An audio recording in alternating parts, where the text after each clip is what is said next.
Alors merci. Si je vais mettre une petite image simplement pour rentrer dans le thème, pour qu'on puisse lire mon nom. Alors écoutez, Giovanni De Paoli, faculté de l'aménagement, Université de Montréal. Pourquoi je suis là?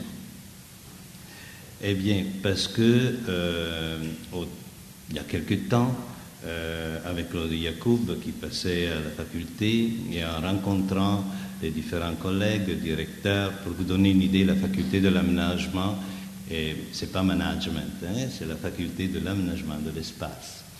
Alors, c'est l'école d'architecture, l'école d'urbanisme, l'école de design d'intérieur, l'école d'architecture du paysage. Et c'est finalement l'école, c'est l'ensemble des écoles qui, comme je dis souvent, travaillent sur la prévention. Vous savez, c'est difficile de permettre à l'être humain d'être bien. Et travailler en prévention, c'est encore plus difficile. Pour les médecins, c'est plus facile. Ils doivent essayer de guérir, ils ont des pilules. Les gens sont déjà malades. Et quand nous avons eu ces rencontres, là, nous nous sommes aperçus que malheureusement, dans certains cas de catastrophes, la prévention, c'est déjà quelque chose d'oublié. Nous sommes déjà dans un état de maladie. Et la Syrie, aujourd'hui, pour nous, c'est un état malade du point de vue aménagement. Et on ne peut pas laisser mourir un patient. On ne peut pas.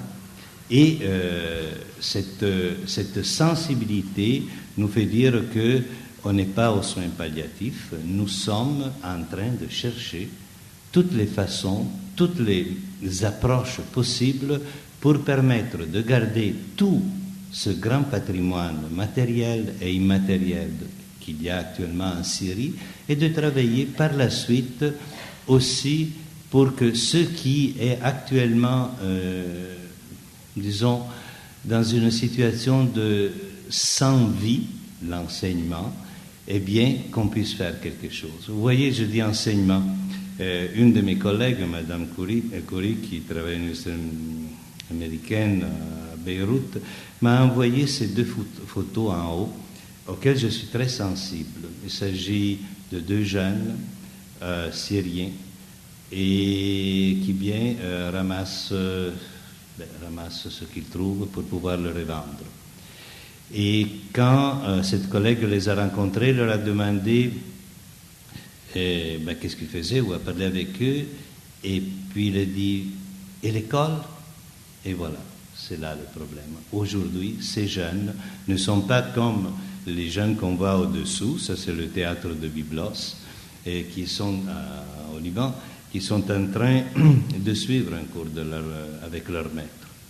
Alors voilà les deux grandes préoccupations que nous avons comme institution d'enseignement, et qui est la faculté de l'aménagement dans laquelle je travaille.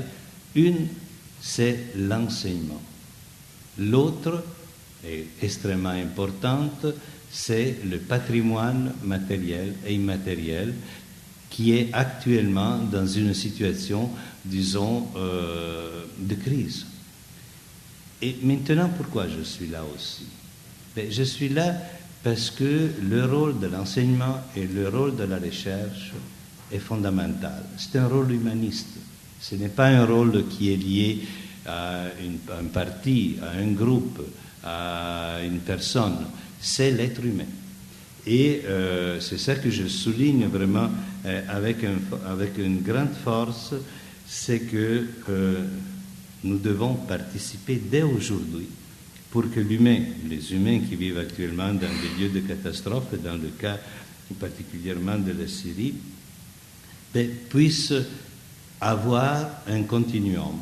Et le continuum, c'est qu'un jour, cette guerre civile, ce moment extrêmement difficile, va forcément terminer. Vous savez, je lisais il y a quelque temps, dans une autre situation, la fameuse histoire de la table ronde, de la table carrée, il y a longtemps, 40 ans à peu près, pour la conférence de paix au Vietnam. Vous savez, ils ont mis 6 mois pour choisir si la table devait être longue, ronde ou si elle devait être carrée. Mais finalement, pour pouvoir avoir chacun son point de vue et égalitaire. Mais le résultat, c'est qu'aujourd'hui, le Vietnam vit. Le résultat, c'est que la guerre est finie. Et le résultat, c'est que l'instruction, l'éducation fonctionne. Donc, c'est ce message que je donne avec grand plaisir. On discutera aujourd'hui de la table, la forme. Mais nous savons qu'une fois que nous serons assis sur cette table, autour de cette table, eh bien, le lendemain, nous serons déjà en train de construire.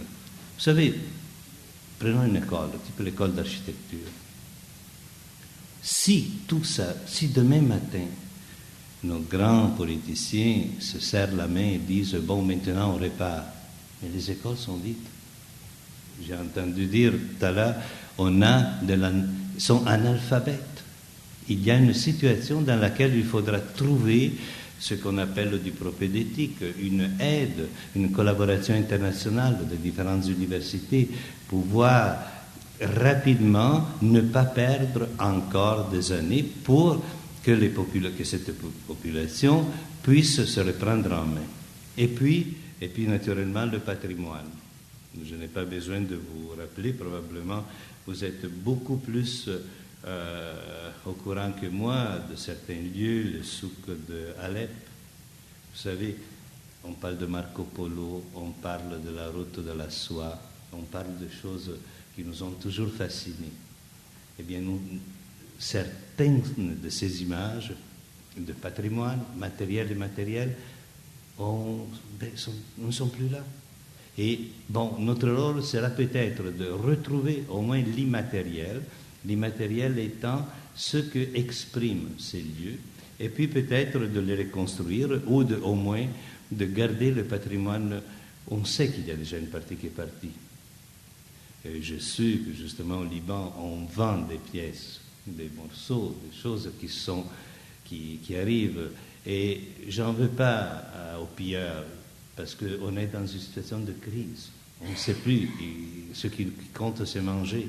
Donc, mais en même temps, ce patrimoine se disparaît. Eh bien, notre rôle, ça sera celui d'être aujourd'hui là, par exemple en lien avec l'UNESCO, avec des grands organismes, pour pouvoir prêter une attention particulière. Et puis je termine avec une autre image, j'ai les frissons pendant que je vous parle.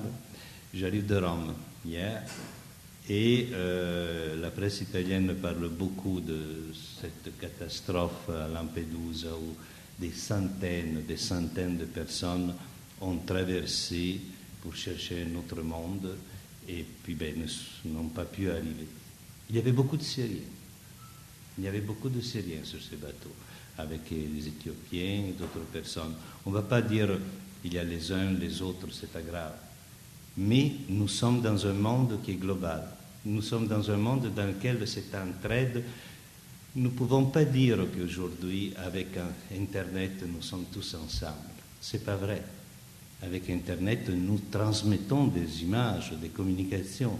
Mais lors de la coopération, eh bien, chacun, avec son petit plaisir bourgeois, il regarde et dit « Ah, les pauvres ». Bien, ce n'est pas ça qu'il faut faire. Notre message, et mon message en tant que scientifique, c'est nous sommes extrêmement préoccupés et nous voulons qu'un colloque comme celui-là puisse assumer un rôle de recherche scientifique, de sensibilisation pour qu'il y ait un deuxième colloque et qu'au deuxième colloque, on puisse déjà intervenir sur les lieux. Alors, je vous remercie. Je ne parlerai pas plus parce que ce sont beaucoup plus intéressantes les présentations que les mots dits par les coprésidents d'un colloque. Et je vous souhaite de belles séances.